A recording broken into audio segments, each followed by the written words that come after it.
Tūtei mehena ki a koe, ko whau wā ka ki tō tātou kaupapa o oranga ake. Firstly, mihi to you, bro. Thank you for coming on to our podcast, to our kaupapa o oranga ake.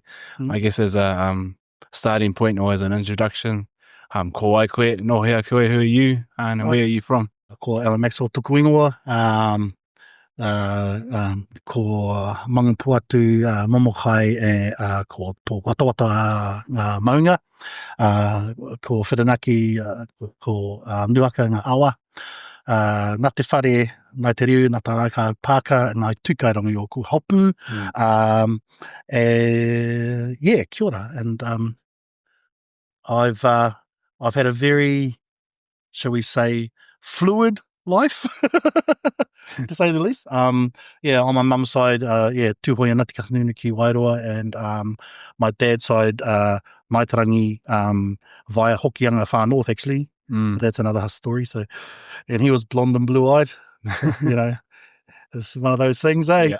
And then, but and my journey in ministry and everything's been a pretty interesting one, because it's definitely a late starter. Yeah. Can't wait to dive deep into it. And yeah, we're going to listen to that story. Right, kia ora, kia ora. I guess, yeah. Lovely to be here. Yeah, thank you for coming on, bro. Can you talk about your journey into ministry? Do you recall a moment where that calling came to you, or has it always been embedded in your whakapapa? Can you tell us about that journey with faith? Personally, not at all. Whakapapa-wise, yes, but not that I was aware of. My dad really loved seeing Bible people walking down the drive. He'd sick the dogs on him. He did not have much of an opinion of Christians at all, which was ironic because apparently my grandparents were very devout Anglicans. I didn't even know what that was. We weren't allowed to go to church, you know, or do anything to do with church. So my whole life, I only went to tangies. Was the only times I ever went to two churches, I think. So, yeah, very, very different growing up. My mum did have a very strong faith that she never really showed until much later in life. And so my kind of understanding of Christianity was pretty negative, to say the least.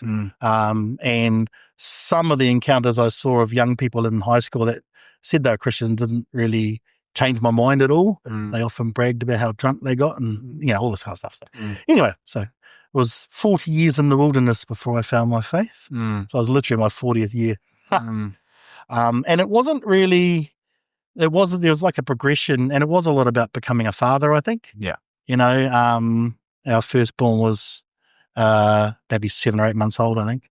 And just questioning what it is to be a father, what doing it well might look like, I guess led me down that path. We'd been in England for 9 years and came back in 2008. My dad had just passed away, actually. And we were based in the Wairarapa for about a year or two. And then out of nowhere, my wife declared she wanted to go back to church because she was brought up as a preacher's kid, a PK kid. But when we met, she was far, far away from church. And all of her experience that she shared with me just confirmed my understanding, because she was found it miserable growing up as a preacher's kid because the expectation was so high. She never really, had much, I don't know, experience as a child growing up in it as a positive one. So when she said that out of the blue, I think I spat my coffee out at the time. I just couldn't believe it.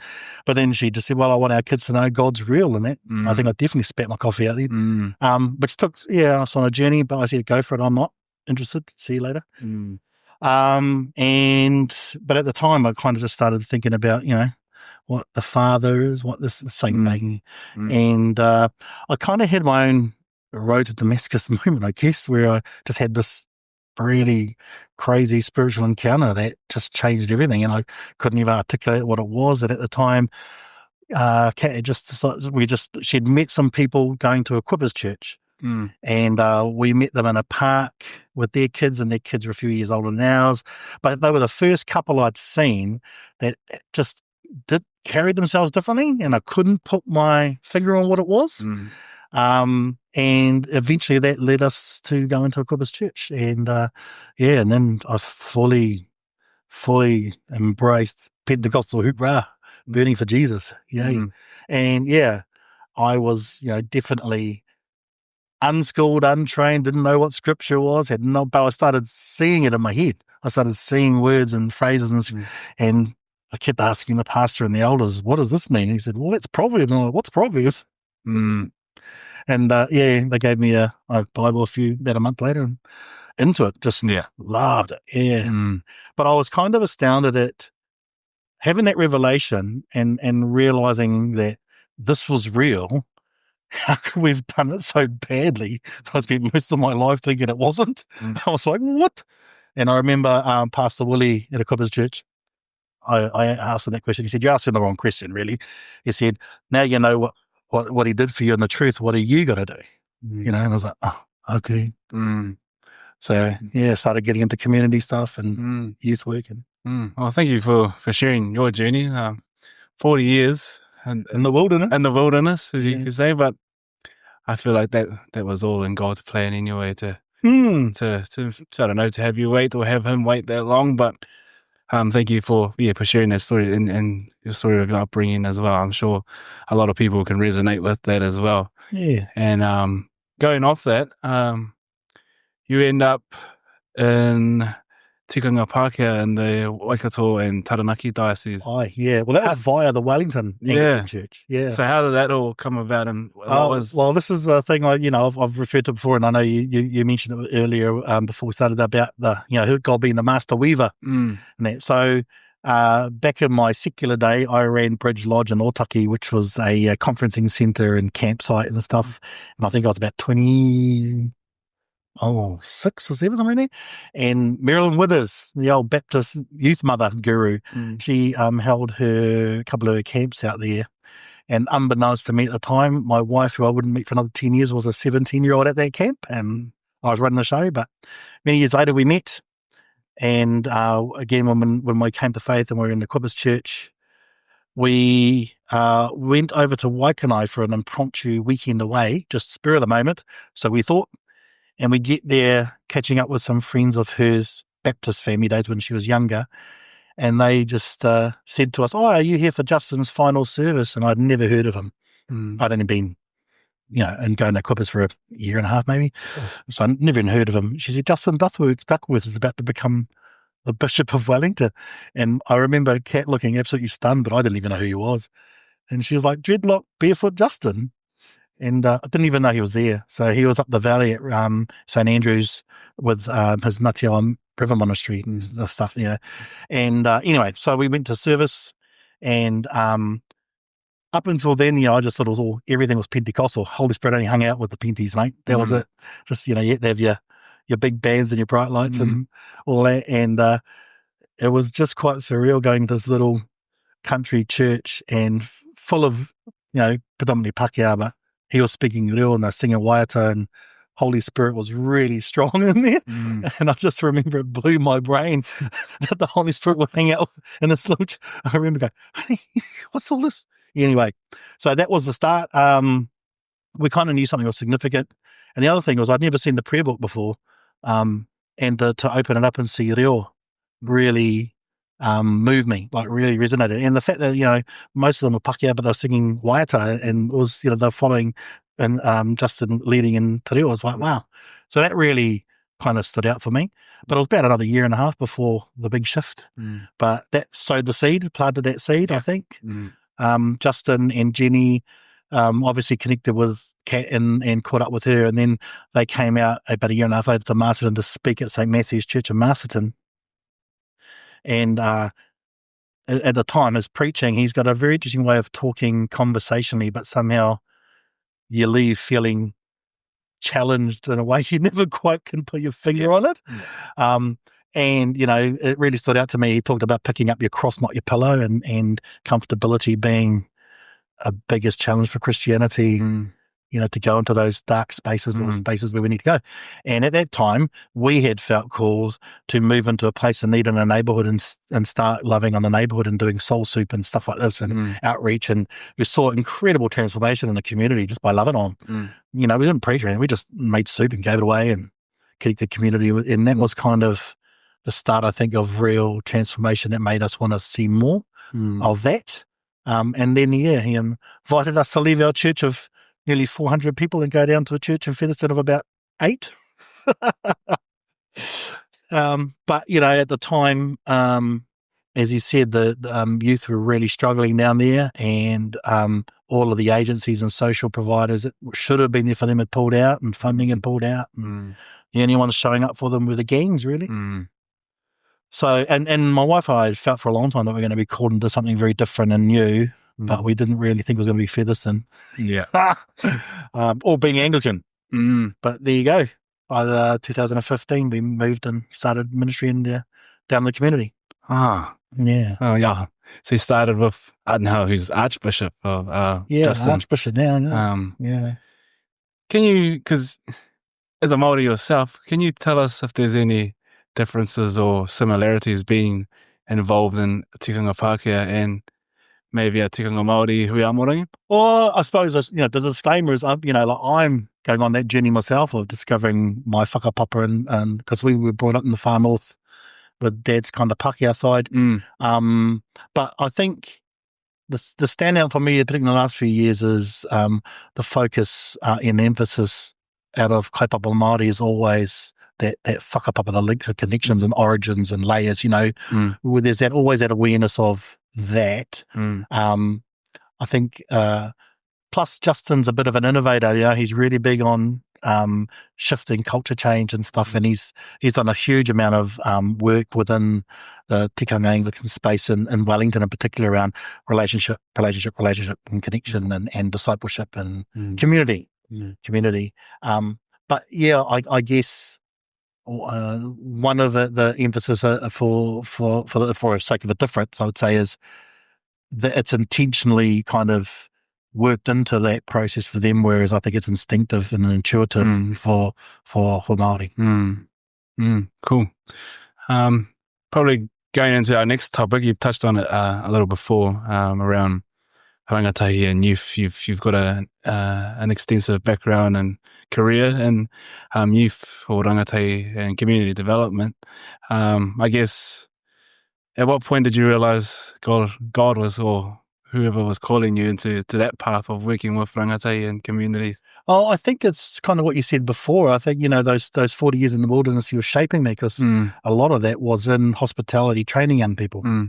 And I remember when Justin first invited me to talk about, get into youth space, because I said no. I said, no, I don't want to do youth. And he said, well, you're in hospitality, and who's most of your staff you're training? And he was like, oh, young people. And he said, well, what's one of the, what's the thing that feeds you the most about it? And it was watching young people go from having no belief and low self-esteem to having skills and confidence. And and he said, well, there you go, that's youth work. And I was like, okay. So, and it is that parable of the seed, it's never them in isolation. It's always the surrounding community, and the soil and access to resources, those kind of things. What kind of approaches have you found really works when it comes to empowering those young people into, it doesn't matter what pathway they're leading to, as long as it's a pathway that's right for them and their whānau? It's a mixture of, I think,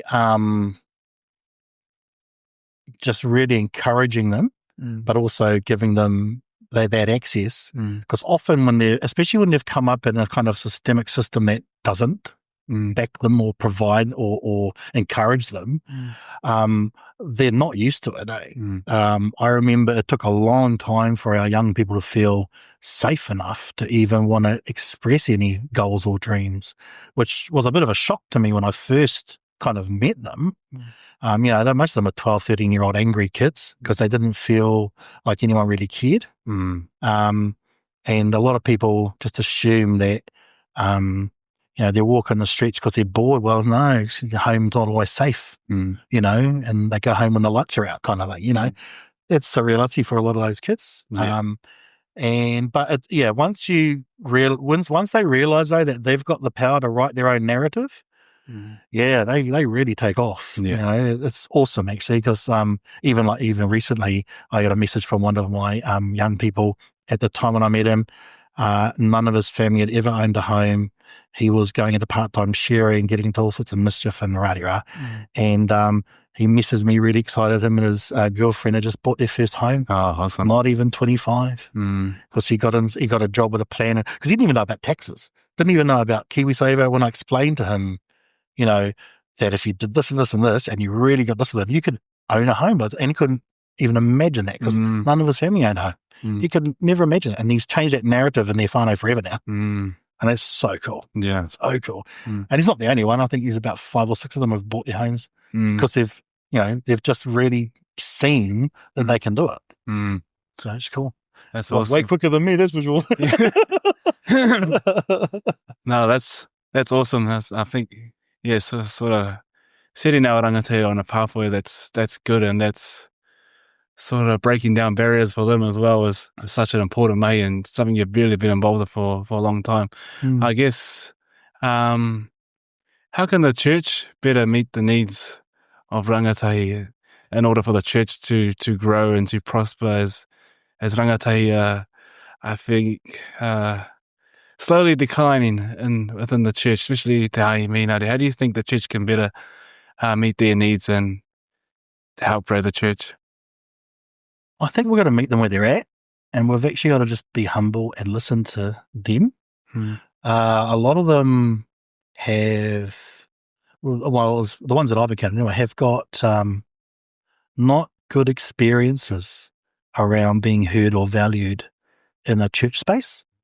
So there's that question of why is it even relevant? And I think often our systems sometimes and our processes have become barriers that prevent them coming to us rather than coming to us because they're in their states of where they are, fragility and stuff. I also found for the young people, you can't expect them to be vulnerable or authentic if we're not, because they smell that a mile away. Yeah, and often the young people, you would have to kind of share your scars first. And in our church there's plenty.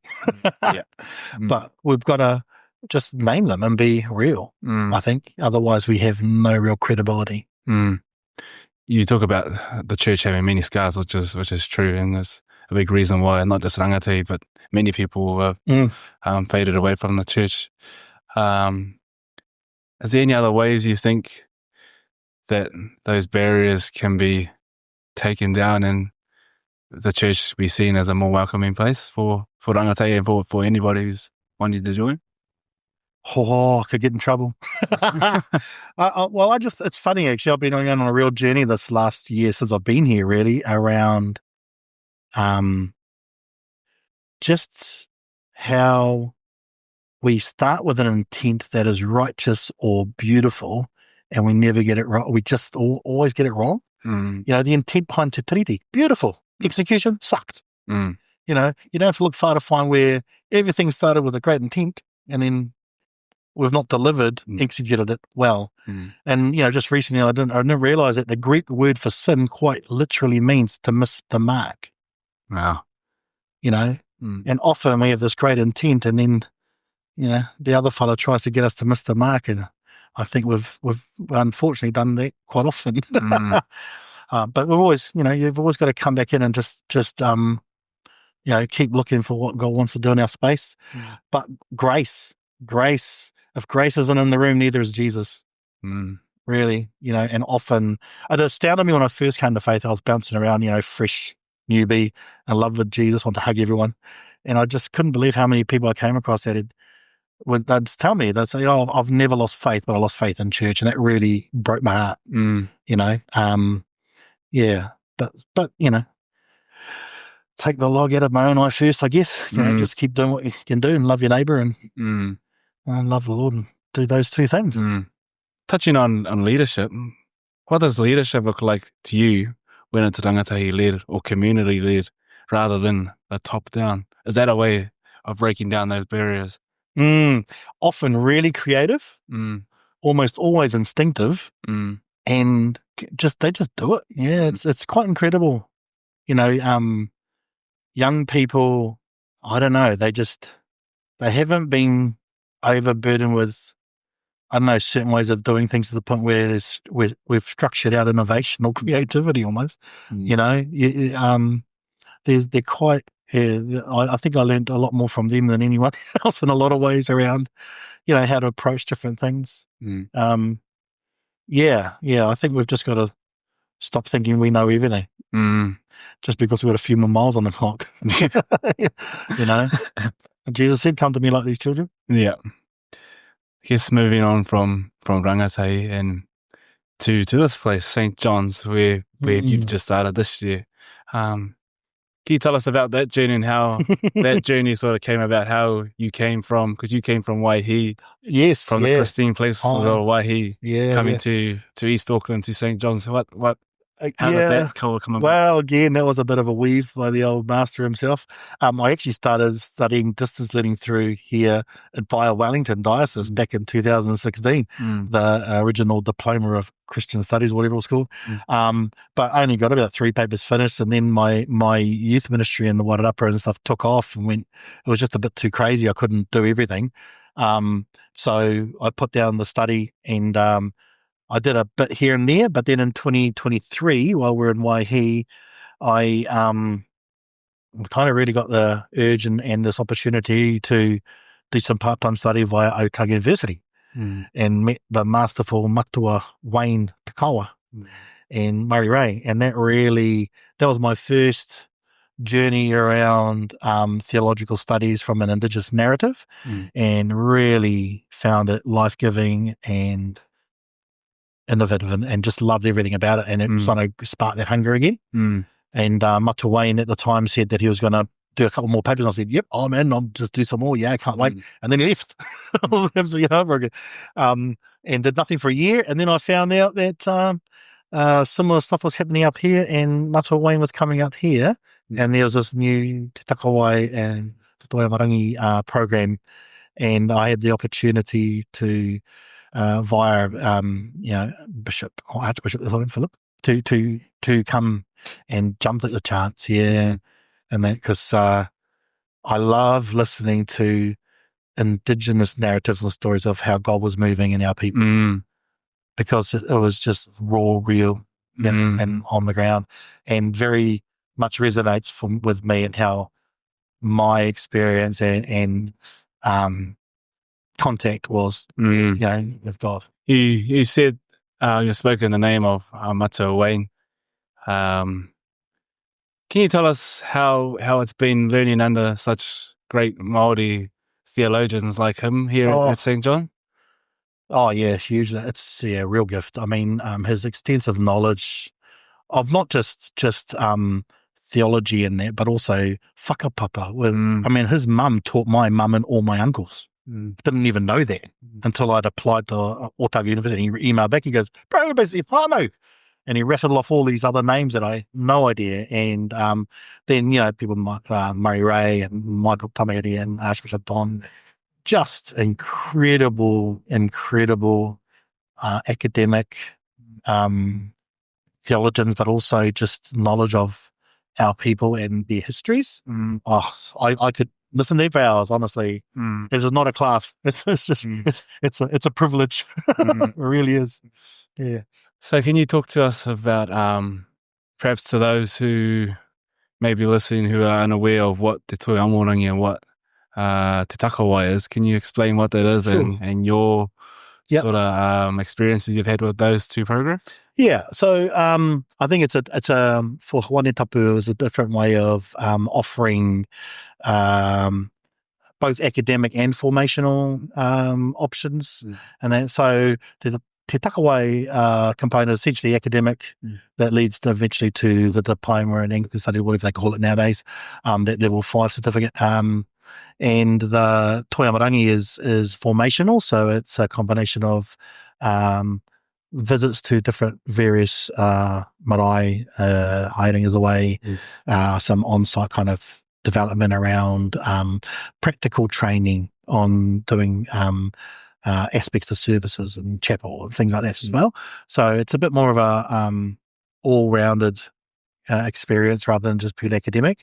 I think I remember at the beginning of semester 1, they talked about how some of the feedback was a lot of people coming out very academically astute, but relationally maybe not so developed. So, when they're doing a sermon or doing anything, it sounds like they're at a lecture or, it's, I suppose, academic heavy more than relational. And I was hesitant to come up here because I'd been told by other people that I would kind of become more academic and drier, kind of, for want of a better word. I remember there was a saying I heard once: if you exist in the word only, you dry up. If you exist in the spirit only, you blow up. You need both to grow up. And that kind of stuck. So when this was for me, I saw it as an opportunity to come and experience both. And it has been really, I've found it incredibly life-giving in many ways.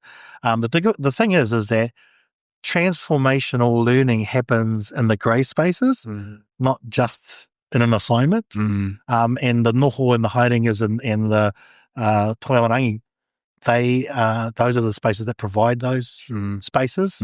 It can be chance meetings or conversations with people like Wurimu and them down at Te Manawatawhiki and down at the pilgrimage down in Tairāwhiti. Amazing, incredible stories around how the gospel moved through those spaces and told by the great grandchildren of those people. It's just totally different. And it can't be captured in a class or academic environment. Yeah. So yeah. So how do you see your time at St. John's sort of preparing yourself for that next chapter in life? Well, that's an interesting one.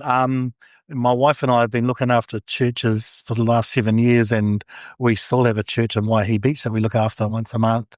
And ministry we've done. So this has been a very interesting chapter for stepping out in faith to whatever's next and new. Not sure. But we just knew that coming here was a step in the next step. And he puts the light in the path in your feet in front of you, not 2 miles ahead. But it's a conversation that we'll be having with Bishop Philip and the Waikato Taranaki Diocese, and with each other, and praying into it. God's got a plan. We've just got to figure out what it is. I guess for all of that, you talked about the social aspect of ministry is just as important as the academic, and the academic is just as important as the social aspect of it. How do you balance your ministry and your studies and the community facing side of your ministry? How do you balance it all together? Prayerfully. I think everything has seasons, and there's times where some will take the back seat for others to take the front seat, kind of thing. I think it's unrealistic to expect to be able to do everything always, all the time. Even Jesus ran away to have a rest. I think too often we pour ourselves out till we're empty, and you get burnout. When I got into youth work, I was told that would last on average 2 to 3 years if you're lucky. But so that was pretty daunting, but done it for 7 or 8 years. But it's life-giving too when you see God move. So the fruit, I think, is just as much about keeping you sustained as well as resting. And that. So, but it is being mindful of finding that rest and that life-giving stuff for you as well. Awesome. I guess as a last question on the St. John's kaupapa, what advice or kōrero would you have for Māori or for rangatei or youth to maybe considering coming to St. John's to do ministry training or to do theology? What advice would you have for them? I think if you have good support and leaders and elders in your church or your hapu and your ministry context that support you and will support you to do it, it's definitely worth considering. You grow and you learn often from really unexpected spaces, and you just don't know what you don't know until you come here and realize there's a whole lot you can learn and benefit from, that help you be better at what you're doing, or what God is calling you into as well. I'd say just if it's what you feel God's calling you to do, go for it. Yeah. Go for it. Oranga Ake, which is the name of our podcast, and is Te oranga ake o te iwi o te ao, which means human flourishing, the flourishing of all creation. Means the good to which humans are meant to strive, a world in which everyone can take a hold of, a life worthy of te ahua ake o te tangata, which is humanity. This expression of this theology is largely used within Te Pīhopatanga o Aotearoa by Archbishop Don. And it talks about three principles or three values, which is aroha, love, hari, joy, and rongo, which is peace. A life grounded in aroha, a life seeking to fulfill potential, and a life lived in a relationship. How do you see oranga ake playing out in your own life and in your community? I think that's the kind of heartbeat of what Jesus walked, isn't it, really? When you think about it, that's that balance. And I loved, even to this year, our first semester, we did Pāhinare Tate's concepts around, the relationship between tapu mana sacredness and fulfilling potential. And it was really incredibly helpful for me to understand them, because I think in pictures, of that, how that relationship and acknowledging the sacredness of everything. And then in that, recognizing that we play parts in each other's encouraging and fulfilling each other's potential, not just as people, but as place whenua, fauna, flora, life. That it's, I think it's incredibly transformational when you can flip that switch into thinking about the whole of life creation and our part we play in it, whether we're enhancing or not. And a lot of my work in community development stuff was around finding those imbalances, and again, crucial conversations when people are upset is because their mana has been impacted in a not enhanced way. How do you reverse that, restore that, do the restorative stuff as followers of Christ, as people in the community with those people, kind of thing. It was really helpful, actually. Pāhinare Tate's great book, great thesis, great theory. Oh, very. I te rangatira, e mihana ki a koe, ko whai wā ki tō tātou kaupapa o oranga ake. Firstly, thank you. Thank you for coming to our podcast, to our kaupapa. Kia ora. Sharing your knowledge, sharing your stories, and your whakaaro as well. No doubt our listeners will learn a great deal from what you've shared with us today. So, big mihi to you. No worries, but it's an absolute pleasure. Thank you for inviting me. Kia ora. Kia ora.